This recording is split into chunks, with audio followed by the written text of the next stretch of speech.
So hello there mga besh. So ngayon is ipapakita ko sa inyo kung paano ko i-manage yung time ko or yung araw ko if meron akong bisita, lalo na pag dito sila nagla-lunch sa bahay. So bumibili ako ng karne. So yung binibili ko is 2 pata ng baboy at saka chicken breast at chicken liver. So yung unang putahe ko na lulutuin is itong cockpit kasi pag may bisita kami, ito talaga ang hinahanap-hanap na putahe.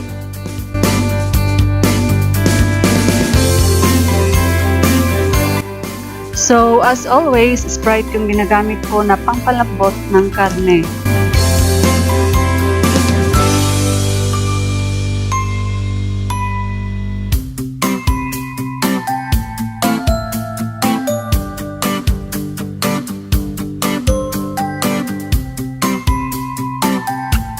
So, ang next ko na lulutuin is bami. So, kailangan natin ng chicken breast.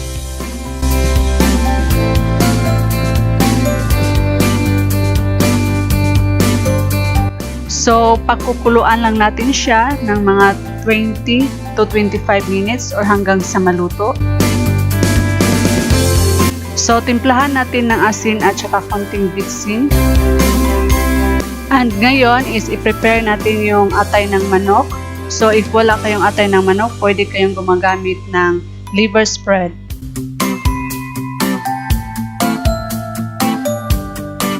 So after 20 to 25 minutes, pwede mo nang hanguin yung chicken breast.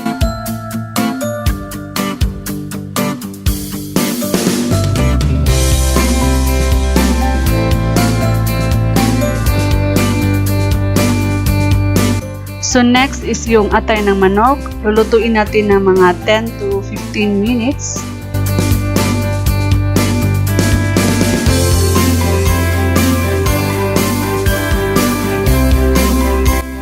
So ngayon is i-check natin yung pata ng baboy. At timplahan na natin ng vinegar, soy sauce,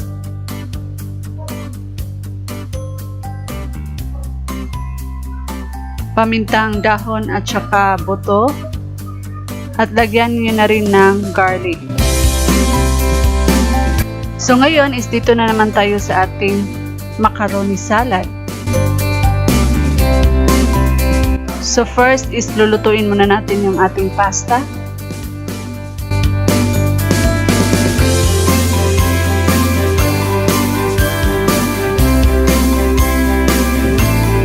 So once na maluto na yung pasta, don't forget to put in a running water para ma-stop yung process ng pagkaluto niya. So after ma-drain na natin yung ating pasta, pwede na natin ilagay yung ating mga pansahog sa ating macaroni salad. So i-mix-mix lang natin siya mga besh.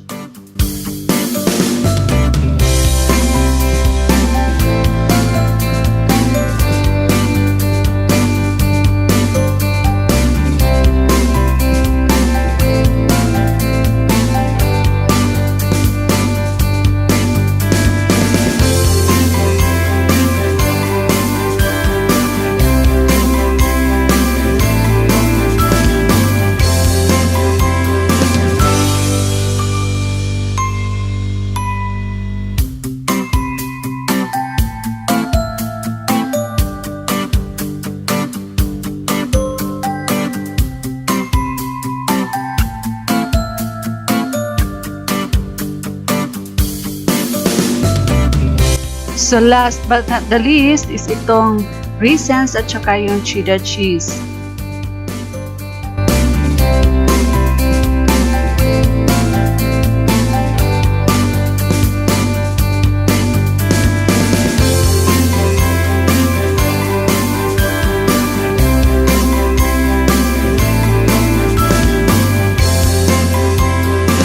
So ang aking next na lulutuin is tinulang manok. So, meron ako ditong Bisaya or native na chicken. So, nagpatulong ako kay Papang Bear sa paghiwa or pag-chop ng chicken kasi hindi kaya sa aking power besh.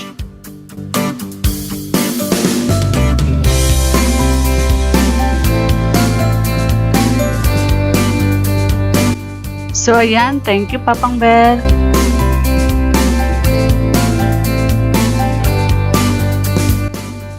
So ngayon is papalambutin muna natin yung ating chicken. And then lagyan na rin natin ng panimpla, asin at saka konting bitsin. So ayan, maraming huhugasin. So maghuhugas muna ako mga besh.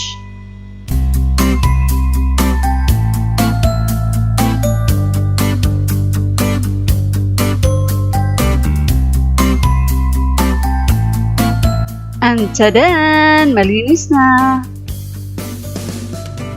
So ngayon is medyo malambot na yung ating chicken. And then yung time is 5 minutes to 11. So kailangan na natin magpahinga.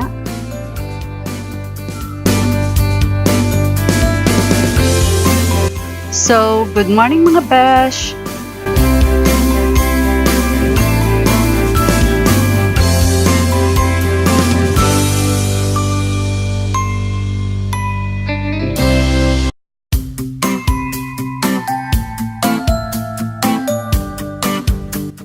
And it's already 5:50 na ng umaga.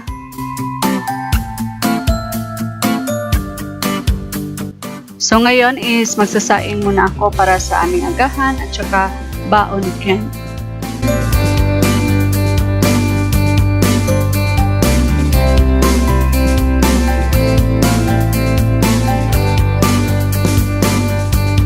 So usually kanin lang yung babaunin niya. Kasi doon na siya bibili sa kanilang kantin ng kanyang ulam.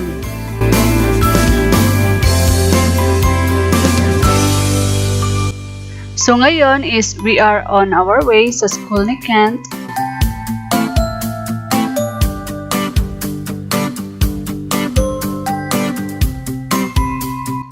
So balik na naman tayo sa ating pagluluto. So tinatransfer ko lang yung manok sa malalaking kaldero para magkasya siya. And then dinagdagan ko siya ng isang basong tubig. So igigisa lang natin yung ating garlic, onion, tomato, bell pepper, ginger, at saka yung ating vegetable na sayote.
So, ilalagay na natin siya sa ating pinalambot na karne ng manok.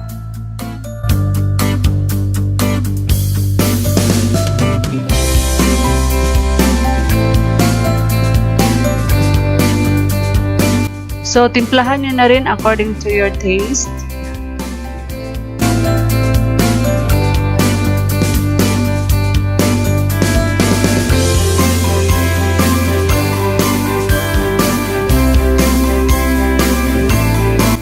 So, ang panghuli, ilagay natin yung ating malunggay at saka spring onion.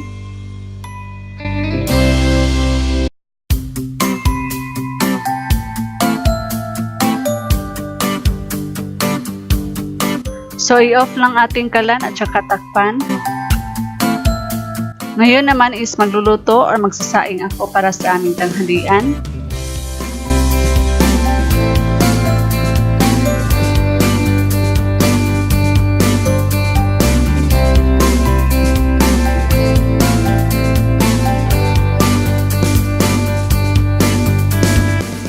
So ito ay garlic, onion, baggy beans, bell pepper, atay ng manok, shredded chicken breast, cabbage, at spring onions. So ito din yung ating vermicelli na binabad natin sa tubig para lumambot. And then ito yung ating pancit canton. So ngayon is magigisa na tayo.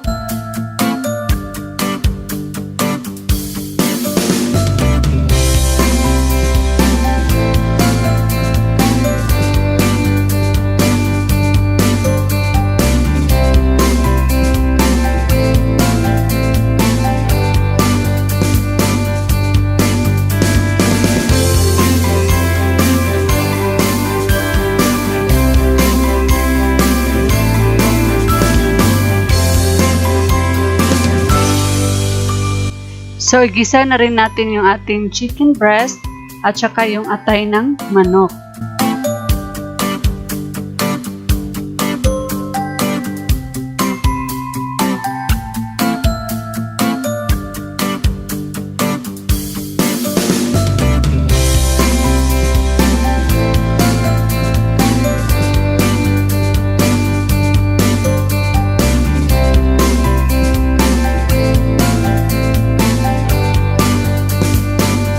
So, ito yung tubig na ginagamit natin sa pagpakulo ng ating chicken breast at saka yung chicken liver.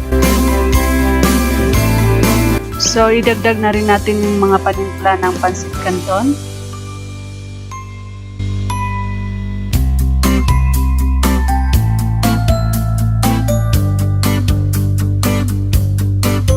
So, ayan, ilagay na rin natin yung ating pancit canton, vermicelli, cabbage, spring onions, at saka yung bell pepper.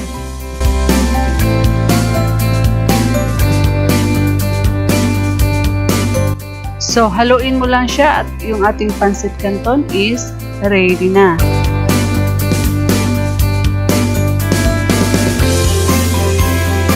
So, ngayon is i-check na natin yung ating tinulang manok and ito po ay ready na rin. So, ngayon is iniantayin lang natin yung ating bisita.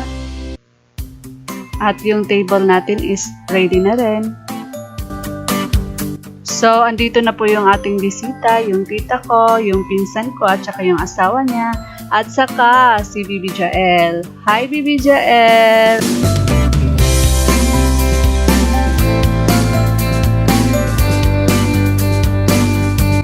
So, mga 5:30 is umuwi na yung aming bisita. So, ako ay tapos na po maglinis.